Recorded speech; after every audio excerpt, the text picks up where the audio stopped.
Então, continuando com a nossa discussão de biologia, hoje eu gostaria de iniciar um assunto novo, mas construindo em cima do que a gente já viu, que é a evolução natural. Então, a gente vai discutir evolução dentro de um contexto específico. Okay? Então, a pergunta que a gente quer estudar hoje é como entender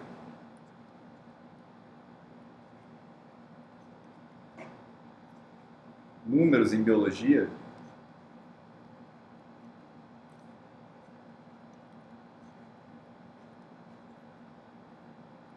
sob a luz da evolução natural.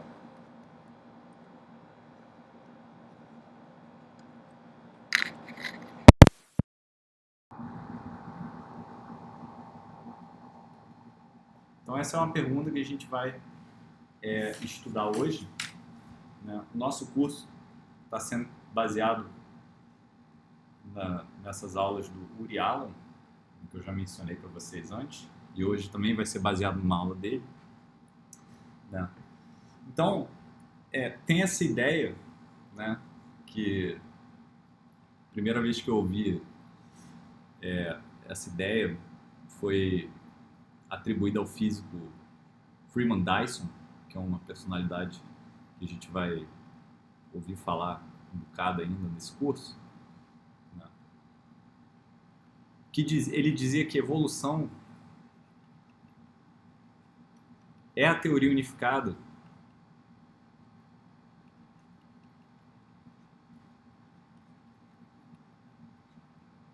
da biologia, né? Evolução de Darwin, né? Então Darwin ele proporcionou essa ideia unificadora, né, que é essa teoria da seleção natural, da evolução, ok? Então a gente gostaria de olhar para isso, né, para esse princípio unificador, de uma forma mais quantitativa.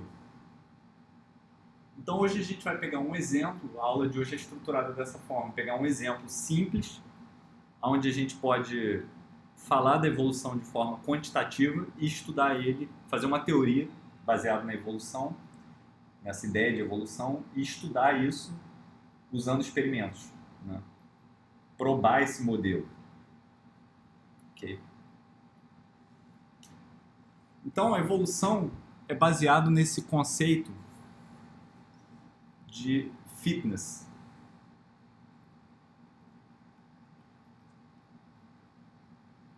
Okay?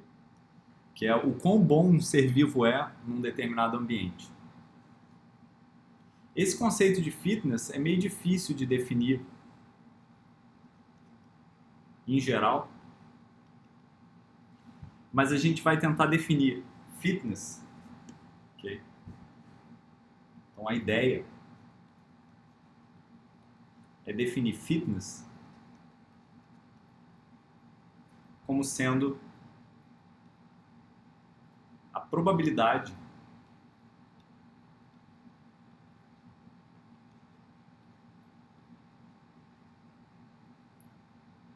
de passar o seu gene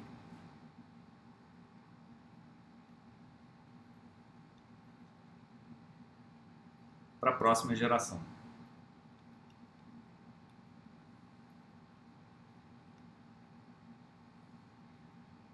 Então, se essa probabilidade for alta, o fitness desse ser vivo é alto. Se for baixo, é baixo. Okay? Então, eu estou introduzindo conceitos aqui, né? Por enquanto. Daqui para baixo. São conceitos. Então, tem esse conceito de fitness, que a gente está definindo dessa forma. E eu queria introduzir o conceito de fitness function.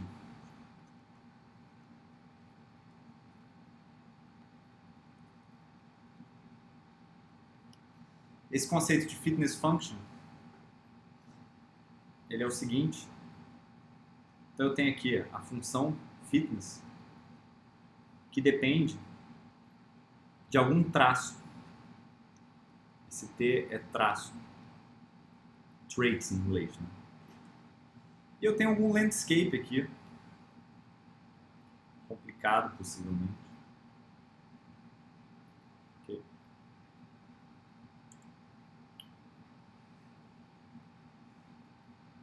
E a ideia é que a seleção natural ela trabalha para você encontrar máximos dessa fitness function. Então, por exemplo, se eu estou começando aqui com uma certa característica desse traço, eu vou evoluir para aumentar, eu vou mudar esse traço, né, o parâmetro correspondente ao traço, para aumentar a minha fitness. Okay?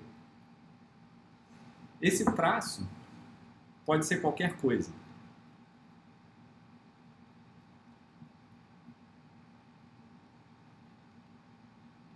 Por exemplo,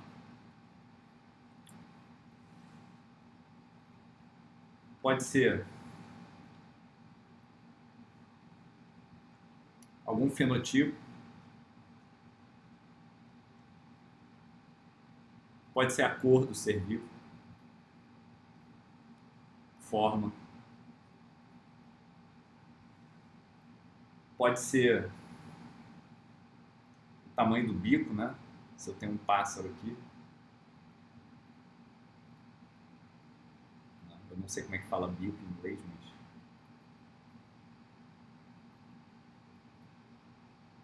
pode ser o tipo de bico que o seu pássaro tem, certo?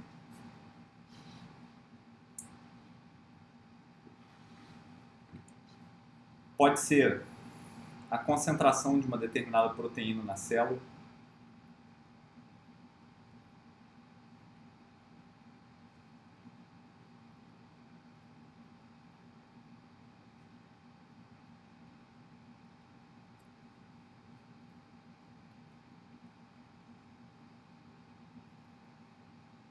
certo? Então pode ser realmente, é muito livre, assim. Pode ser qualquer coisa. Okay?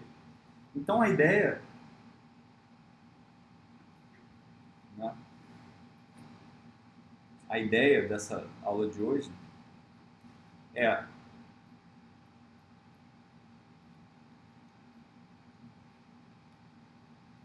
encontrar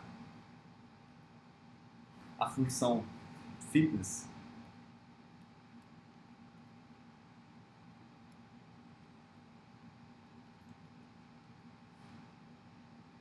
usando experimentos.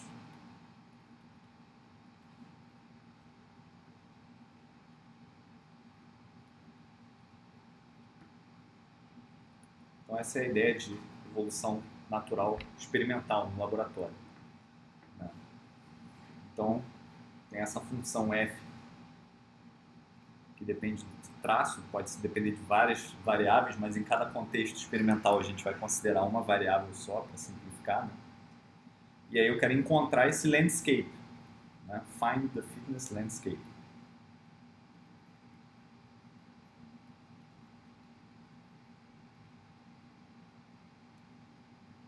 No geral, essa função ela depende do ambiente onde o ser vivo se encontra, depende de uma quantidade imensa de variáveis, né? E eu quero que vocês pausem um pouco para imaginar o quão complexo é esse landscape, o quão alucinadamente difícil pode ser você encontrar a fitness function como ela é, né? Tem também a noção de escala de tempo, porque se eu estou num determinado vale e eu estou evoluindo para um cume dessa função de fitness, eu posso me perguntar quanto tempo demora para eu sair daqui para cá e quanto tempo demora para eu sair daqui para cá. Então, essas escalas de tempo são fundamentais para os nossos problemas. Okay?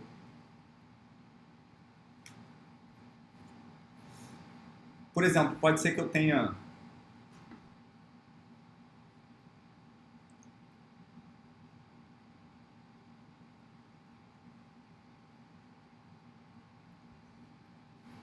um certo animal aqui, pode ser pessoas, por exemplo.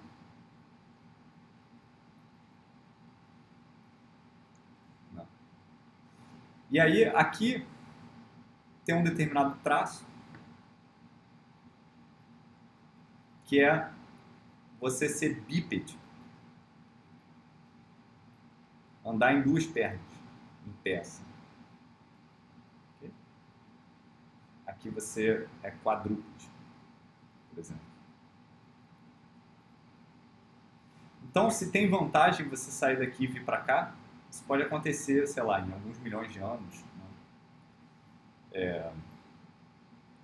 Pode ser que, para uma escala de tempo muito maior,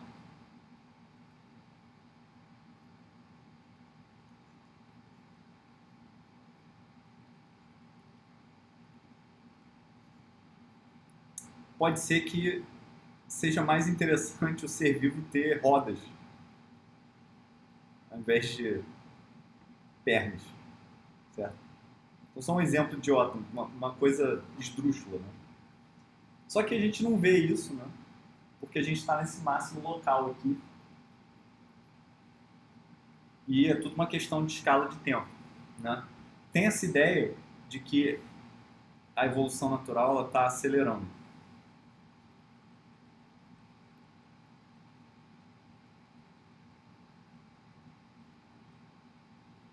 Então, conforme o tempo vai passando, as coisas vão ficando melhores mais rápido. Né? Então, por exemplo, a gente no início tinha bactérias, demorou 1 bilhão de anos para você pular de bactérias para células com núcleos.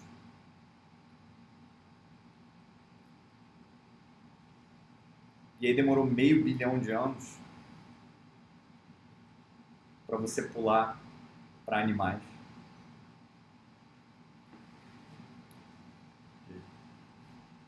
Daí você tem uma coisa tipo um primata.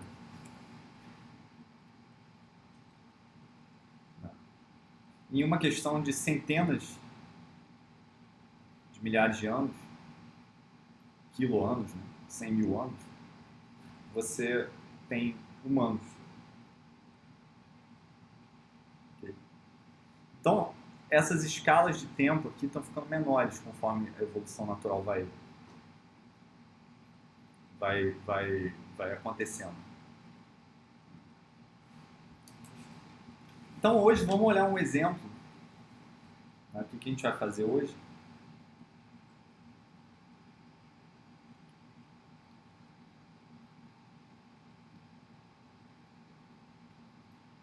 Um exemplo de fitness function.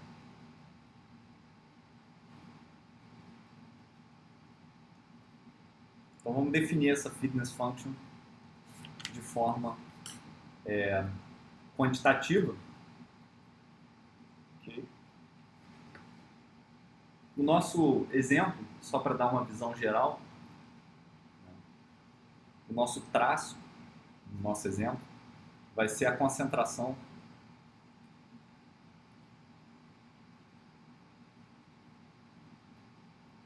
de uma proteína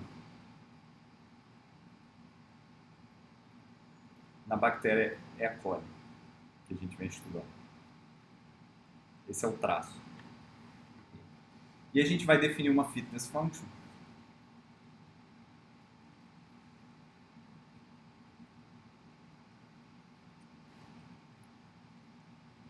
que vai ter uma cara mais ou menos assim.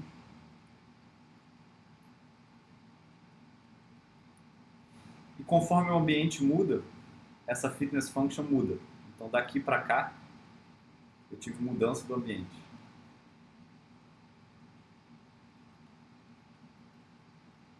Então a concentração de um certo substrato que a célula usa mudou, por exemplo. E antes, a célula que era fit, né, que tinha um valor máximo da fitness function, se eu mudar o ambiente, essa célula não tem mais o máximo do fitness function e a gente pode observar ao longo de gerações essa criatura indo para o máximo da nova fitness function.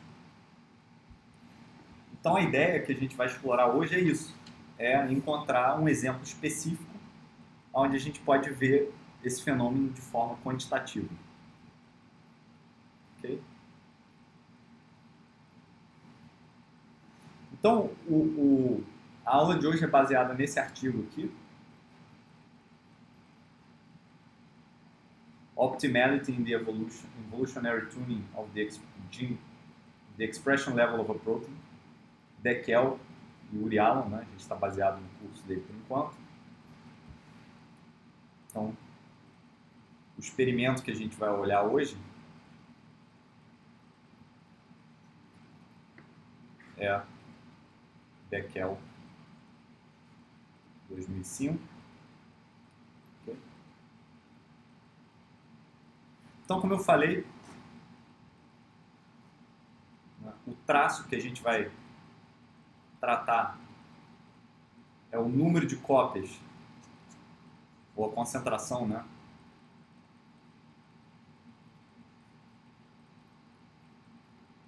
De uma proteína na bactéria E. coli.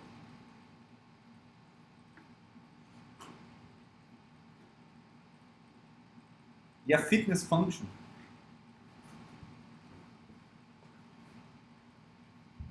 que a gente vai assumir é a taxa de crescimento dessa bactéria.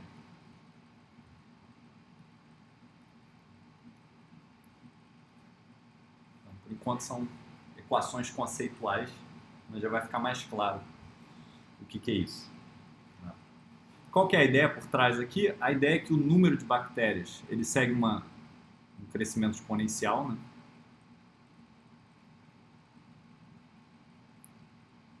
Então tem um coeficiente aqui que é a taxa de crescimento.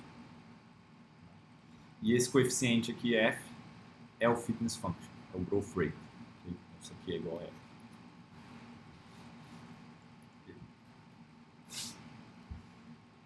Qual que é a bactéria, qual que é a proteína que a gente vai olhar?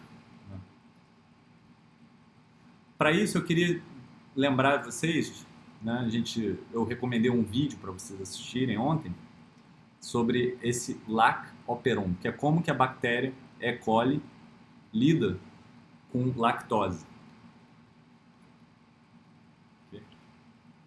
Então vou desenhar aqui a nossa bactéria.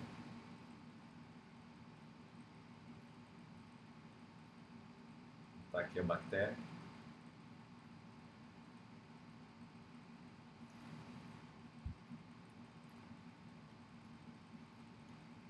É uma célula, né? E aqui dentro eu tenho o meu DNA.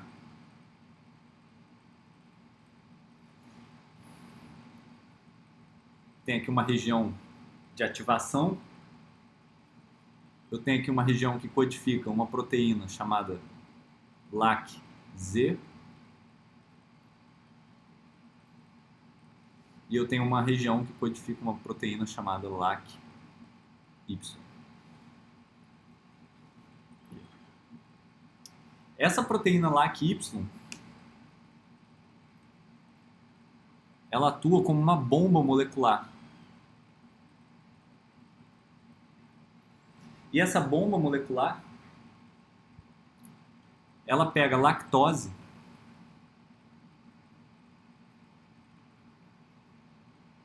que eu vou representar dessa forma.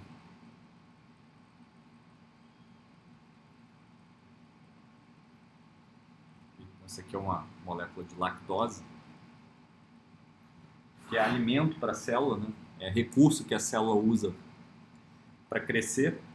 E essa proteína LAC-Y, ela deixa entrar a lactose na célula e joga para fora prótons, né? Íons H+. Okay? Essa outra proteína aqui, LAC-Z, que eu vou representar como esse Pac-Man aqui, ela pega a lactose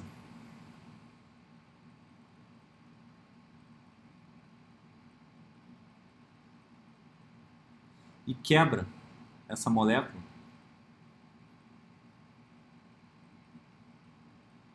então rompe com essa ligação aqui e esses fragmentos que são usados para crescimento da célula.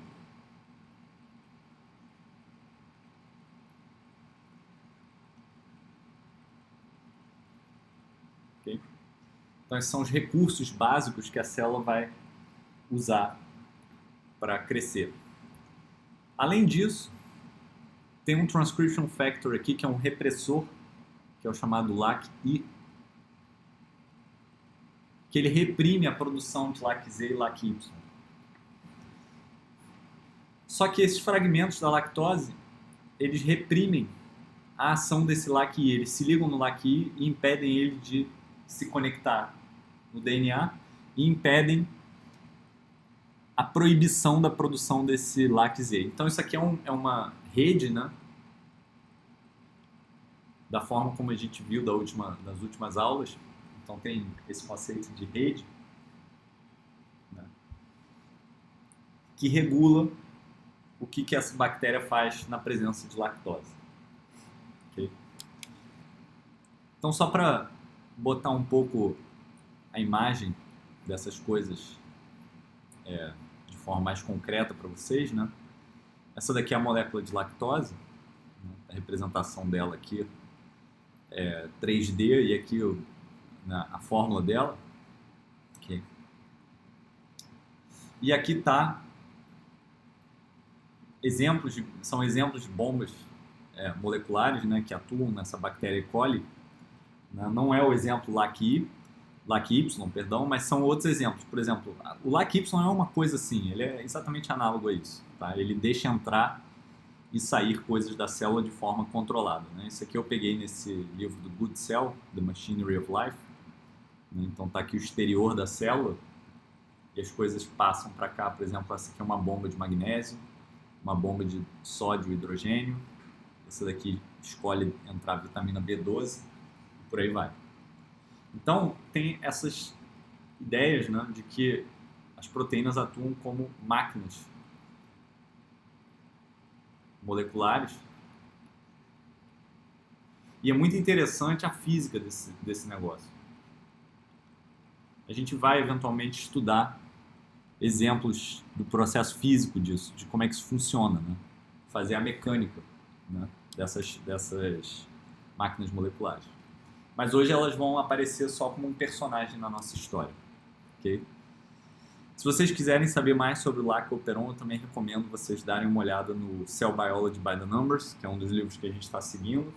Tem uma visão mais quantitativa, experimental, assim. É bem legal lá. E dá uma olhada em geral nesse Good Cell aqui para exemplos de visualização dessas máquinas moleculares. Tá? Que é bem bacana. Okay? Então, resumindo, esse processo de como que a bactéria E. coli lida com lactose, né? Então, eu queria resumir o que a gente falou até agora. Então, eu tenho uma proteína LAC-Y, que eu representei como sendo esse Pac-Man. Não, perdão. É a bomba molecular, né? LAC-Y.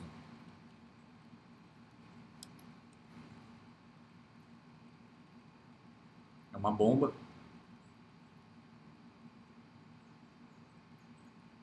que joga lactose para dentro da célula e joga para fora prótons. Eu tenho LAC-Z,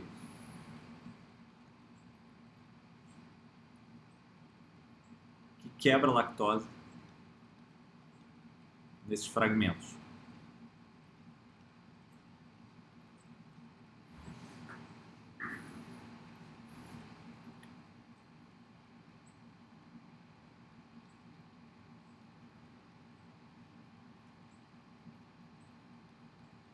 E eu tenho os fragmentos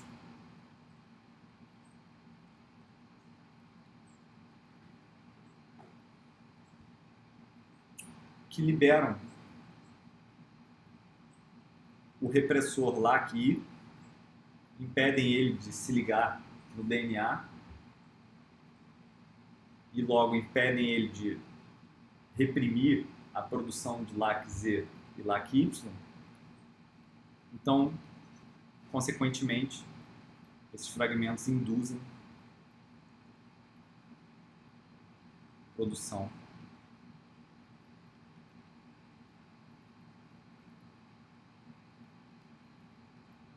de LAC-Z e LAC-Y. Então tem esse ciclozinho aí.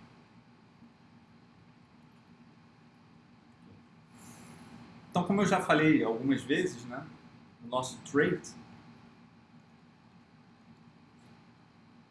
eu vou chamar de Z, vai ser igual ao número de proteína do tipo LAC-Z. Esse é o nosso traço.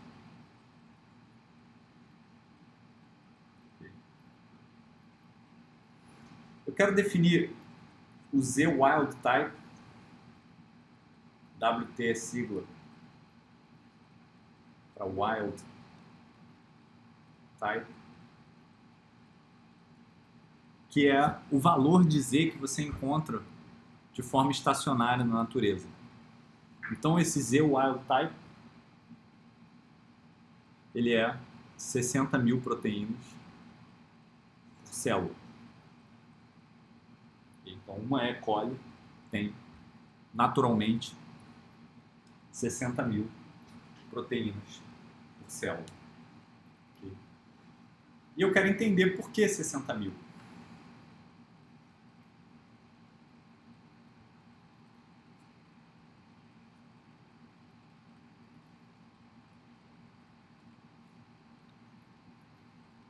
Essa é a pergunta que motiva a nossa aula de hoje. Em particular, eu quero responder essa pergunta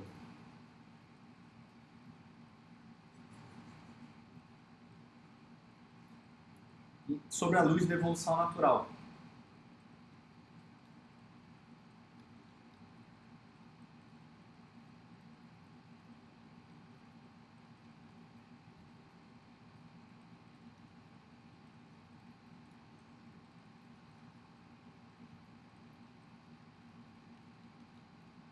Será que esse valor de 60 mil é governado pela seleção natural?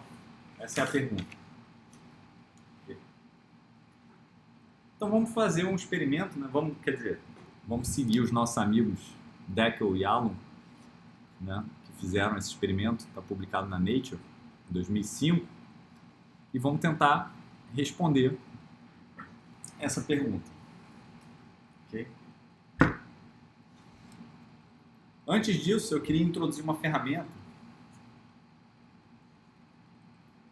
que vai ser útil para a nossa discussão, que foi descoberta por um cara chamado Jacques Monod. Inclusive, ele ganhou o Prêmio Nobel de Medicina, se não me engano, por isso, que é essa molécula chamada IPTG. Eu vou representar IPTG como esse símbolo aqui.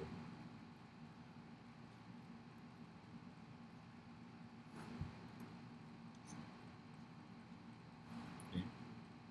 Só para, de novo, deixar claro o que é o IPTG. Tem a fórmula dele aqui, no começo da aula. Reparem que ele é muito parecido com lactose, quimicamente falando. Mas esse cara não pode ser usado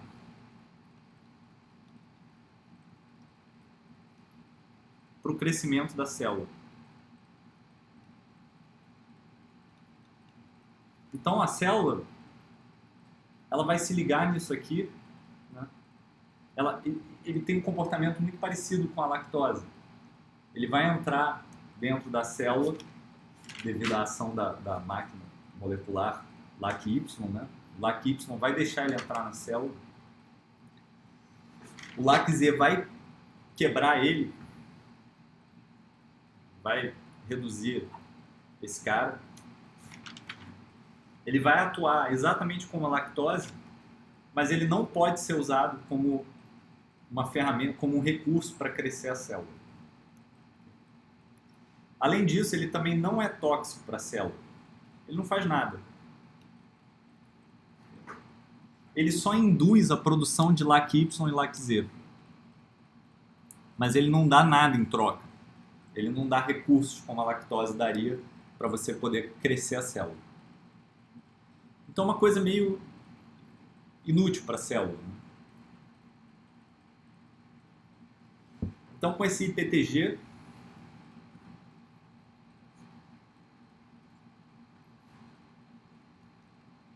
ele se liga ao repressor LAC-Y e induz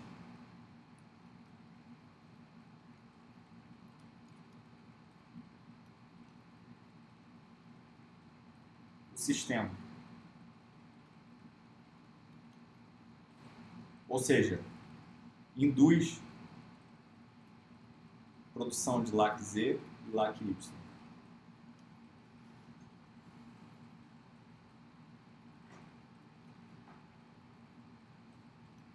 Mas não pode ser usado para crescimento celular.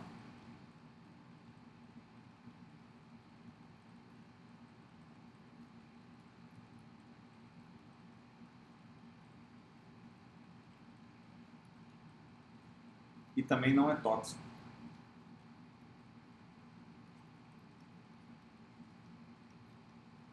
Para a bactéria.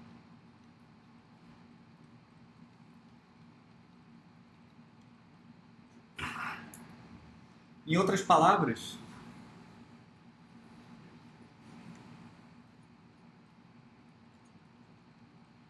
IPTG não é útil para E. coli. Só vai causar um gasto de recursos, porque você vai usar recursos da célula na presença desse IPTG. Você vai usar os recursos da célula para produzir as proteínas LAC-Z e LAC-Y, mas você não vai ganhar nada em troca, porque você não vai ganhar material para construir mais coisas na célula. Não vai ganhar material para divisão celular, não vai ganhar material para a célula crescer. Então ele só é inútil, ele não tem vantagem.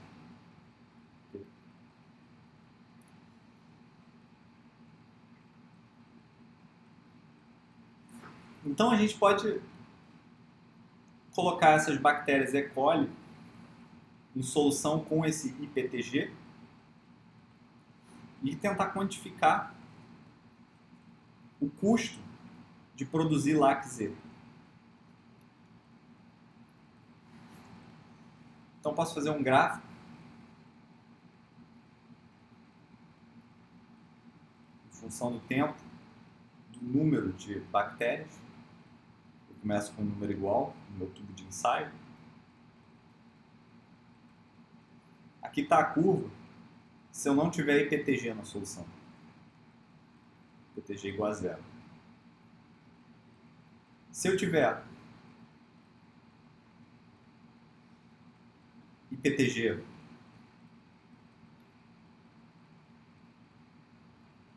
uma concentração 1, a célula vai crescer mais devagar. Se eu tiver IPTG uma concentração 2, maior ainda, maior que 1, a célula vai crescer mais devagar ainda.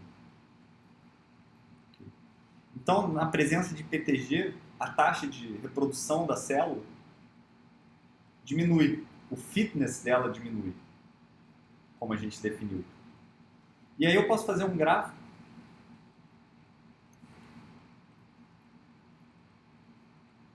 que tem a seguinte cara. Aqui eu posso plotar a redução na taxa de crescimento em função da quantidade de LAC-Z, do número de proteínas LAC-Z.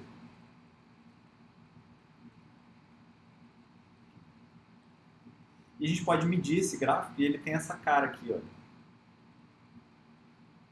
Ele parte aqui, tem um crescimento mais ou menos linear. e depois vrum. A taxa de redução vai para infinito. A taxa a redução na taxa de crescimento vai para infinito. Ou seja, tem um limite aqui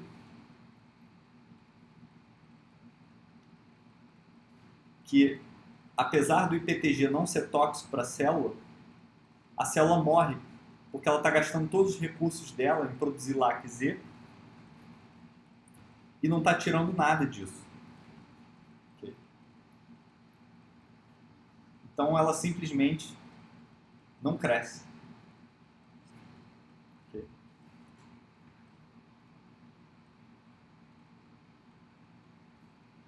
Isso daqui é conforme eu aumento, né?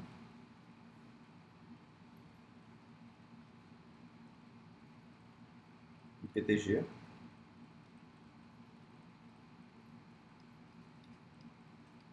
Conforme aumenta a concentração de IPTG, eu induzo a produção de LAC-Z. Em algum lugar aqui está o Z wild type, que é 60 mil moléculas de LAC-Z.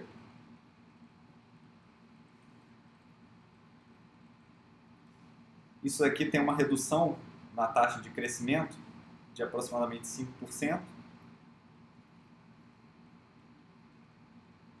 Aqui, numa certa taxa de IPTG, correspondente a uma certa taxa de produção, eu tenho uma redução infinita na taxa de crescimento. Isso acontece com um certo valor de Z aqui, que eu vou chamar de D. Okay?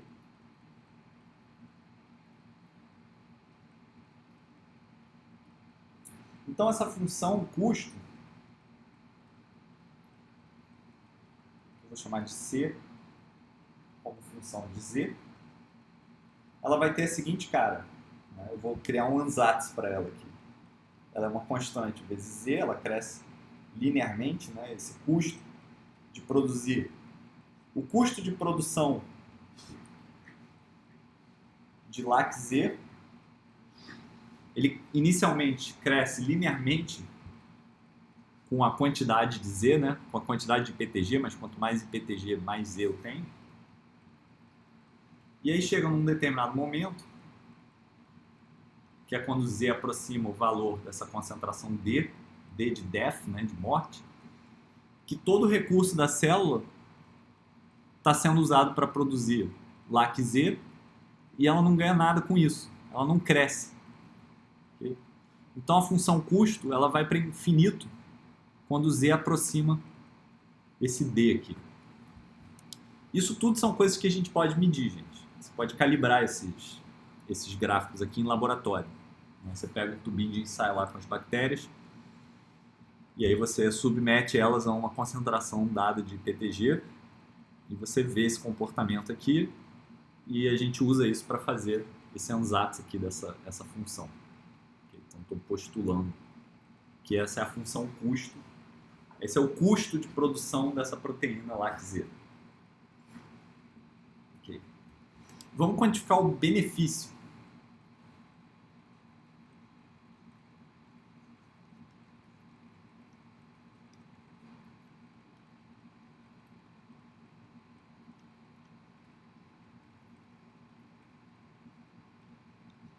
Então, o ganho, né, de produzir LAC-Z.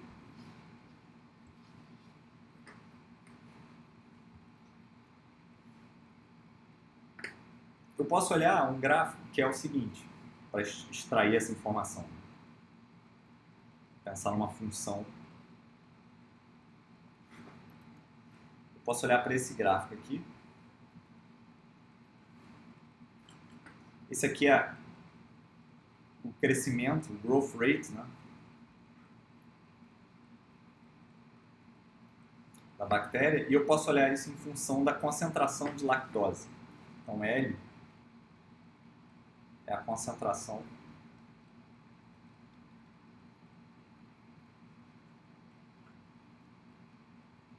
de lactose no ambiente. Quando não tem lactose, essa função começa aqui em menos 5%.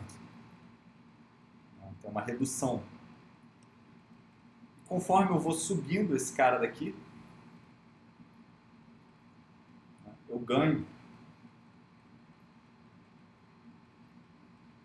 17% em taxa de crescimento, assumindo que Z igual a Z wild type. Okay. Então, o que eu faço para descobrir esse gráfico aqui? Eu meço a taxa de crescimento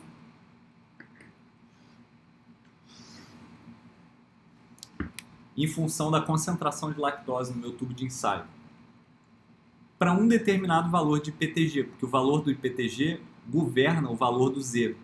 Né? O valor de IPTG, a gente pode usar isso aqui como um knob, né? Como sendo um botão que eu giro e com ele eu regulo quanto de LAC-Z eu estou produzindo. Então, para um determinado valor, por exemplo, Z igual a Z wild type, eu consigo quantificar o benefício como essa curva daqui. E essa curva ela tem uma cara assim, olha. Vou chamar de benefício. Ela tem um coeficiente B0 vezes Z, depende da concentração, vezes essa função aqui, que é a função de Michaelis-Menten,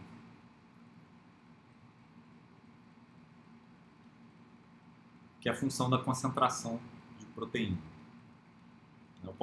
Tem modelinhos de ligação de substrato, de reação química, que depois, se vocês quiserem olhar, procurem por esse nome, Michaelis-Menten.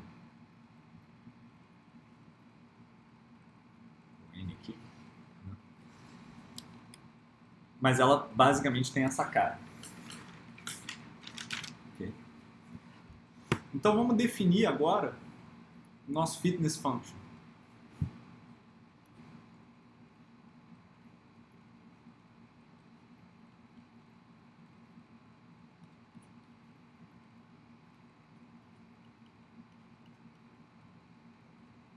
Então, a gente está fazendo um modelo. Né? E o nosso fitness function é basicamente dado pela taxa de crescimento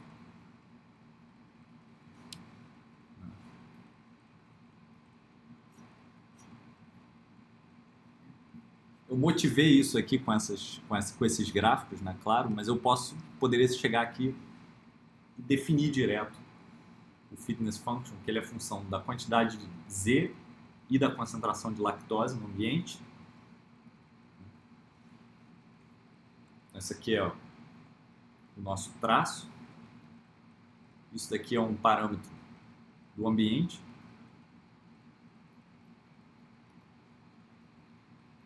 Isso vai ser dado por B0Z, L sobre L mais K. Então, é o benefício de produzir a proteína Z menos o custo, C0Z, sobre 1 menos Z sobre D. Então, a gente define o nosso fitness function dessa forma.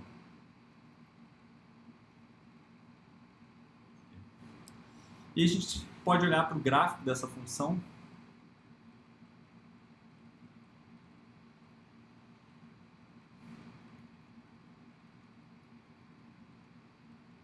Como função de Z e L. O gráfico em função de Z. E essa função ela vai ter uma cara assim.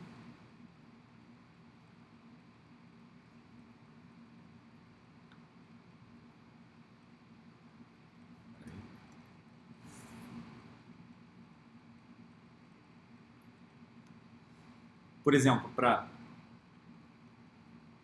uma concentração de 0,1 milimol de lactose, eu tenho um valor optimal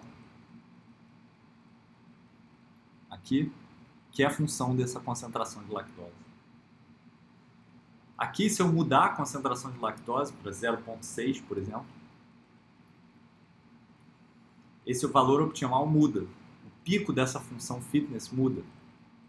E por aí vai. Aqui, por exemplo, para L igual a 5 milimolar. Então, o que a gente está fazendo é que a gente estudou esse sistema de como que a bactéria E. coli lida com lactose e a gente está quantificando, colocando números, né, no custo da produção da proteína Z. Como é que eu consigo colocar esse custo? Eu tenho essa molécula IPTG que eu posso usar para regular a produção de proteína Z e eu posso medir a taxa de crescimento da bactéria em função da quantidade de PTG e, consequentemente, em função da quantidade de proteína Z que ela produz. E eu vejo que conforme eu aumento a taxa de produção da proteína Z, menos crescimento a bactéria vai ter, menor vai ser a taxa de crescimento dela. E eu posso fazer experimentos que determinam que a redução na taxa de crescimento segue uma fórmula desse tipo aqui.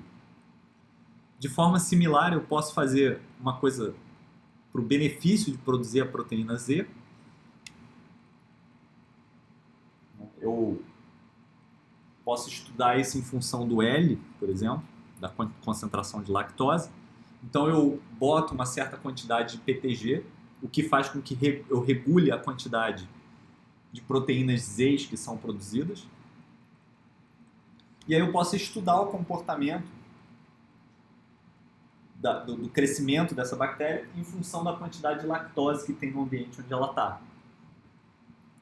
Isso segue uma fórmula de saturação assim, que a gente pode obter também por um modelinho químico, né, dado por essa fórmula de Michaelis-Menten, que eu não estou entrando muito em detalhes, mas eu estou só motivando essas expressões para vocês. Okay? E o nosso fitness function, nada mais, nada menos é do que benefício menos custo.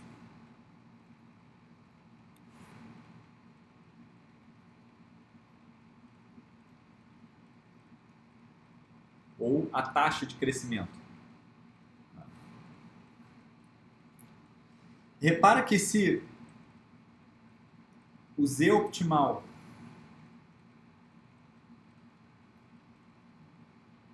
for igual a zero, aqui, significa dizer que não tem benefício nenhum em produzir essa proteína. Né? Significa que o custo de produzir ela é maior que o benefício. Ou seja, a minha função fitness é negativa. Tá certo? Então eu posso calcular o Z optimal em função de L, fazendo derivado de F em função de L, em função de Z, perdão, igual a zero. Então, uma continha simples de cálculo, a gente chega à conclusão que o Z optimal em função de L é o parâmetro D, a concentração de Z a partir da qual a redução do crescimento vai a infinito, vezes 1 menos raiz quadrada de C0 L mais K divididos por D0 L.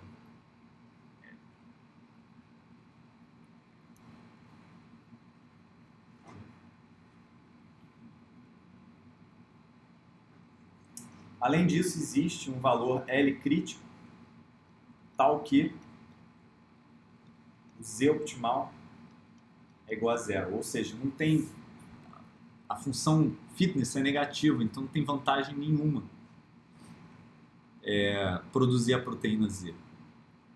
O custo é maior que o benefício. Então eu posso fazer um gráfico desse Z optimal em função de L.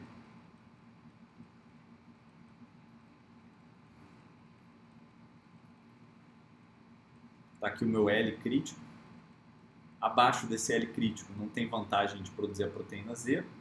acima ele segue uma expressão dada por essa fórmula aqui.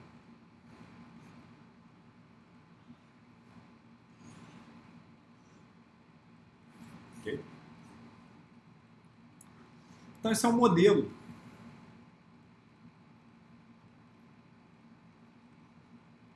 guiado pela evolução.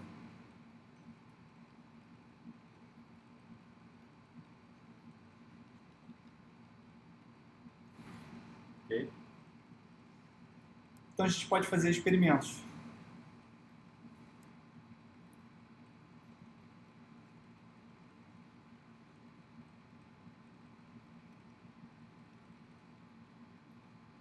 Para tentar estudar esse modelo, para tentar comprovar ele. Okay?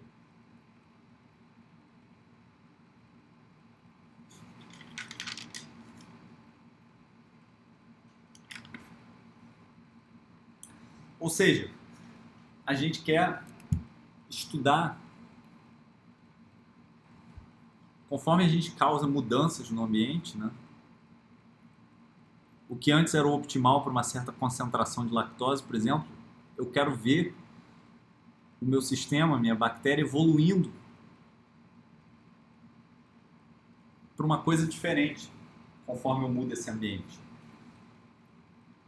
E isso em algumas centenas de gerações, né?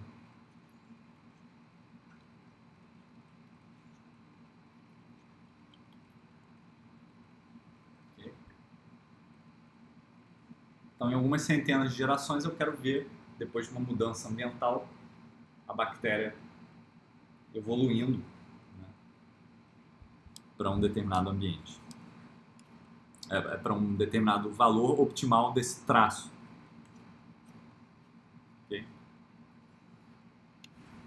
Então, nosso sistema é a bactéria E. coli, né?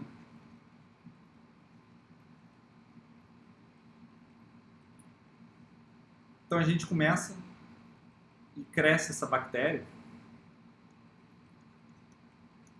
num tubo de ensaio.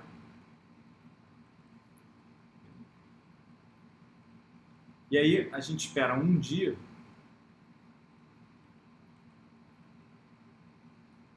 pega uma parte em 100 disso e coloca num outro tubo de ensaio. Okay? Depois espera mais um dia, coloca num outro. Depois espera mais um dia, coloca num outro. Sempre um em 100, um em 100, um em 100, um em 100. Okay? Então eu posso dizer o seguinte, que 2, a bactéria ela dobra, né? 2 elevado a 6,6 é igual a 100. Então, eu tenho 6,6 gerações por dia. Okay? Isso aqui está lotado de bactérias.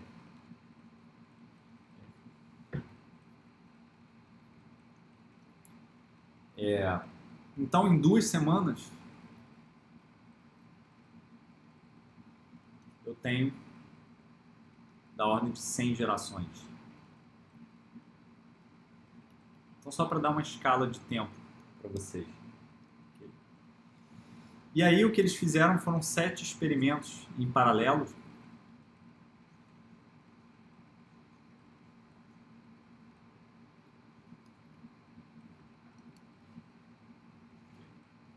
Então, eu vou correr esse experimento 7 vezes.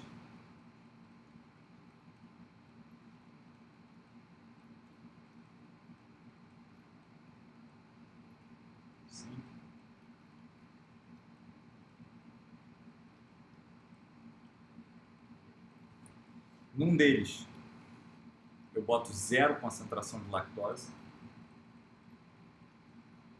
No outro, eu boto 0,5. No outro, eu boto 1. E por aí vai, até mais ou menos 5 milimols.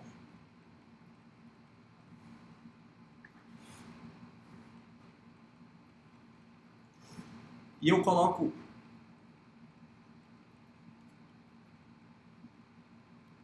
IPTG nessas soluções para saturar a produção de LAC-Z. Okay? Isso daqui mantém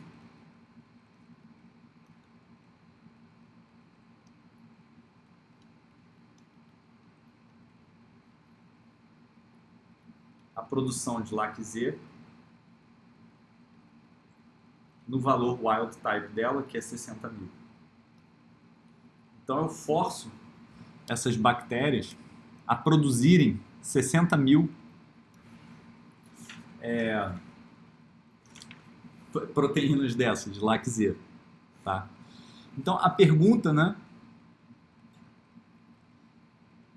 A gente pode fazer N perguntas quantitativas sobre isso, mas, por exemplo, será que essas bactérias aqui que são sujeitas a zero de lactose, depois de algumas centenas de gerações, elas vão perder a capacidade de produzir a proteína Z? Porque aqui não tem lactose. Então, produzir a proteína Z, como elas estão sendo forçadas a fazer, né, só induz um custo, não induz um benefício. Então, se a evolução natural é um princípio que guia,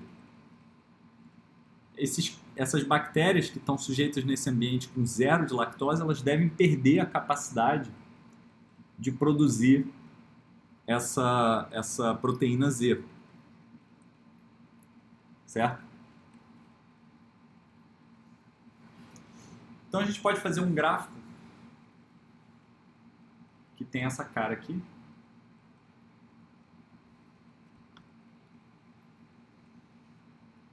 Então aqui é a geração. E aqui é a fração da proteína Z que ela produz depois de atingir um estado estacionário com relação ao Z wild type, que é 60 mil. Então a primeira coisa é que para L igual a zero, então num ambiente sem lactose, as bactérias perdem, né, a quantidade de proteína Z que elas produzem vai a zero depois de aproximadamente 300 gerações. Por aí vai. Então, isso daqui que é L igual a zero, né?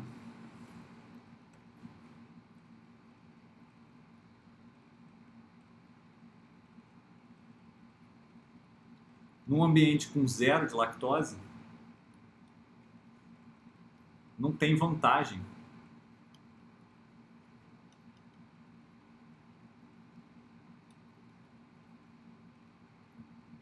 em produzir Z. No entanto, a quantidade de IPTG saturada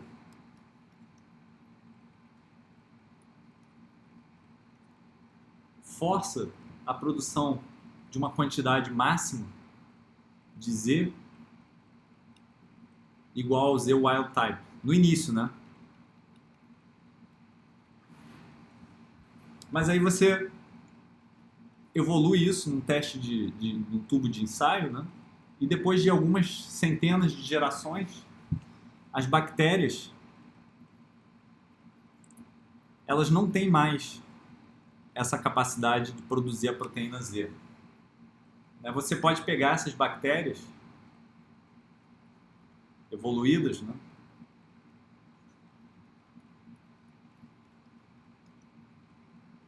E você constata que elas perderam, sofreram mutações, né?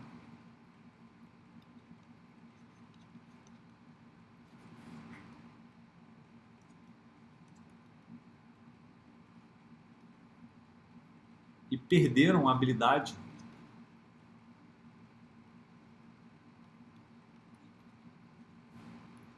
de produzir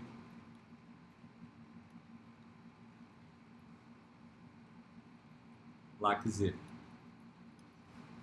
Então tem várias mutações possíveis que podem ter acontecido, né? Você pode fazer sequenciamento de DNA, né? Das bactérias mutantes, e você vê que esse trecho que produzia o LAC-Z foi deletado, né? O ambiente selecionou naturalmente as bactérias que sofreram mutações que acabaram deletando esse trecho. Outros trechos incluíram outras coisas que mudaram a função daquilo. Então tem uma série de mutações que podem acontecer, né? Vou deixar vocês lerem mais sobre isso. Bom, em uma outra concentração, por exemplo, L da ordem de 0,1 milimol,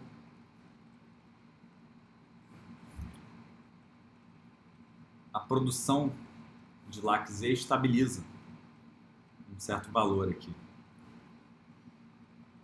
Um valor mais baixo do que o wild type.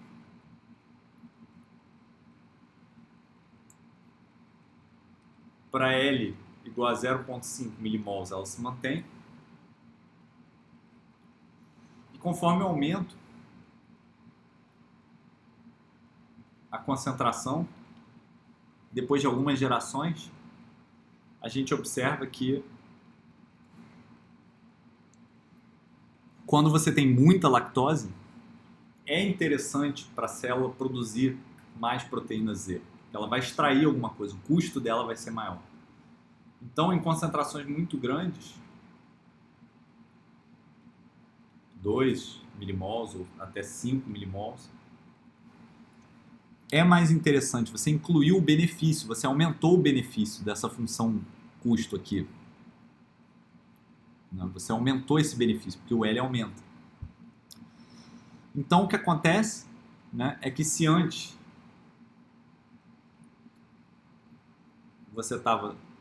as células estavam aqui, agora, depois de algumas centenas de gerações, elas vão subindo nesse fitness landscape aqui.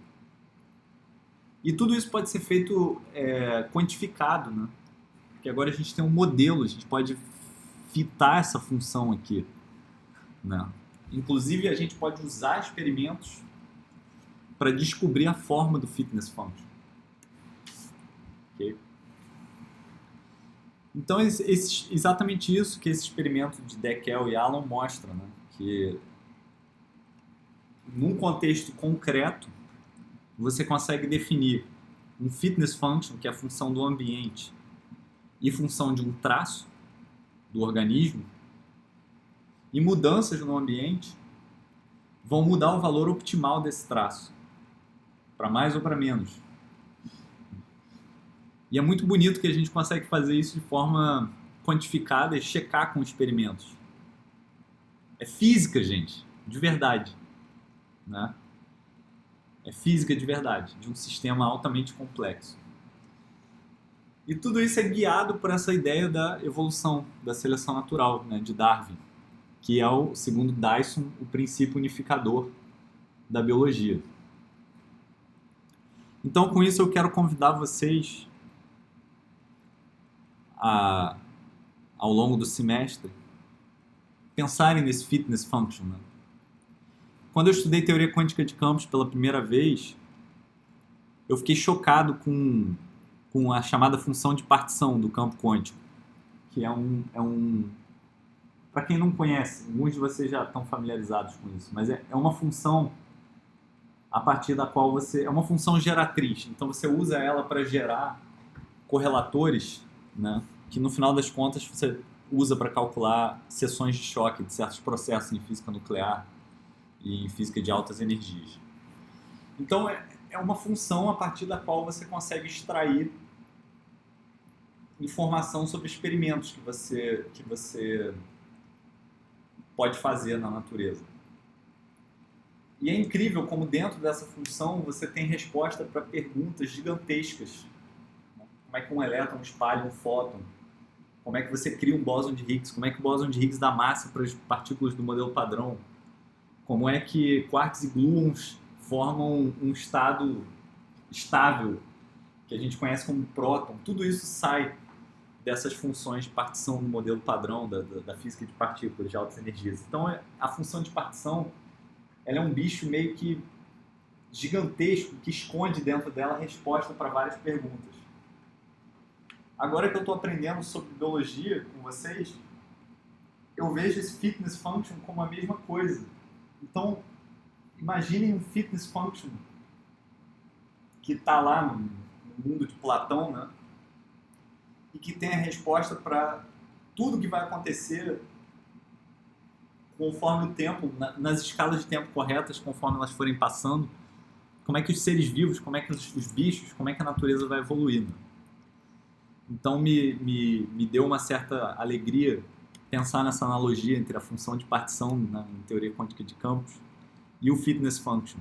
Eu acho que são objetos que guardam dentro deles respostas para perguntas incríveis. Então, eu quero convidar vocês a pensar sobre isso e, numa observação mais concreta, mais pé no chão, convidar vocês a imaginarem situações onde vocês podem definir um fitness function quantitativamente e tirar predições deles.